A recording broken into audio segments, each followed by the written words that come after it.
ডিমের একবার এক এক রকম রেসিপি আমি আপনাদের সাথে শেয়ার করেছি। আজকে আমি বানিয়ে দেখাবো ডিমের ঝাল। তাহলে আর দেরি না করে ঝটপট রেসিপিটা শুরু করি। ভিডিওটি সম্পূর্ণ দেখুন ও চ্যানেলটি সাবস্ক্রাইব করে বেল আইকনটি প্রেস করুন, যাতে প্রতিটি ভিডিওর নোটিফিকেশন সবার প্রথমে আপনার কাছে যায়।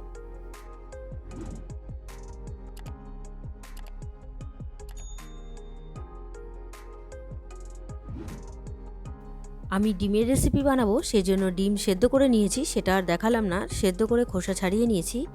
এবার ডিমগুলো একটা একটা করে দাগ কেটে নিচ্ছি, যাতে মশলাগুলো ডিমের গায়ে লেগে যায়। এবার আমি নুন, হলুদ আর গোলমরিচ গুঁড়ো দিয়ে ডিমটা মেখে নেব। সেদ্ধ ডিমগুলো আমি নুন, হলুদ আর গোলমরিচ গুঁড়ো দিয়ে ভালো করে মেখে নিলাম।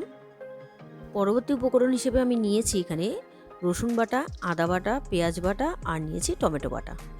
এবার কড়াই বসিয়ে দিয়েছি। কড়াইতে আমি সর্ষের তেল দিয়ে ডিমগুলো ভেজে নিচ্ছি। ডিমগুলো হালকা নাড়াচাড়া করে আমি ভেজে নামিয়ে নিলাম। আবারও কড়াইতে তেল দিয়ে দিয়েছি। তেল গরম হয়ে গিয়েছে। আমি দুটো শুকনো লঙ্কা দিয়ে দিলাম। শুকনো লঙ্কা থেকে সুন্দর গন্ধ বেরিয়ে গেছে।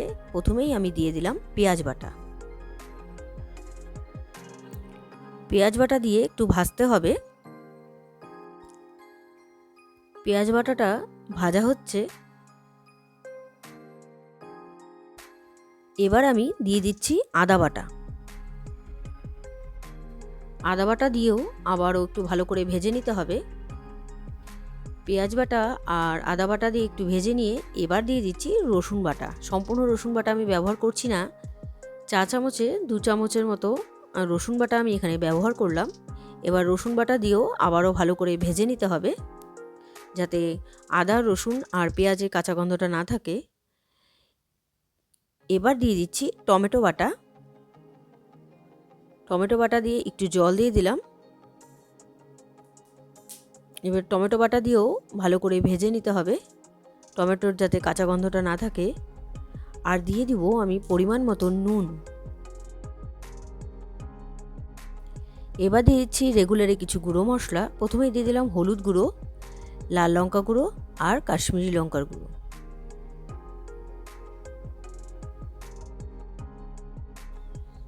এবার খুব ভালো করে মশলাটাকে কষিয়ে নিতে হবে।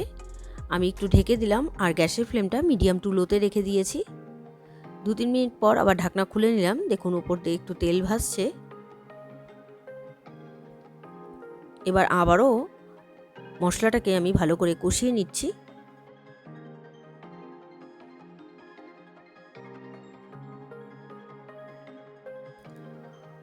মশলাটা কড়াইতে লাগতে শুরু করে দিয়েছে, তার মানে মশলাটা কষে গেছে। এবার দিয়ে দিচ্ছি আমি জল। এখানে আমি গরম জল ব্যবহার করলাম।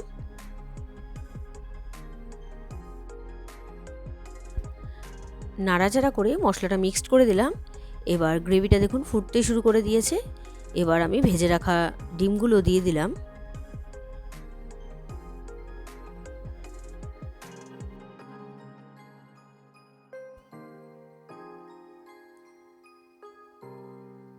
একটু নাড়াচাড়া করে দিচ্ছি। আর গ্রেভিটা দেখুন অনেকটাই কমে এসছে। একটু শুকনো শুকনো হবে রান্নাটা, অতটাও গ্রেভি থাকবে না। এবার নামানোর আগে আমি ধনেপাতা কুচি দিয়ে নামিয়ে নেব। সামান্য পরিমাণ ধনেপাতা কুচি দিয়ে আমি গ্যাসটা অফ করে দিলাম আর 2 মিনিট স্ট্যান্ডিং টাইমে রেখে তারপর আমি সার্ভ করছি। তৈরি হয়ে গেল আজকের রেসিপি ডিমের ঝাল। আজকের এই রেসিপিটি আপনাদের কেমন লেগেছে অবশ্যই কমেন্ট করে জানাবেন। রেসিপিটি যদি আপনাদের ভালো লেগে থাকে তাহলে ট্রাই করার অনুরোধ রইল। আর ভিডিওটি ভালো লাগলে like, comment, share and subscribe করতে ভুলবেন না। বাই।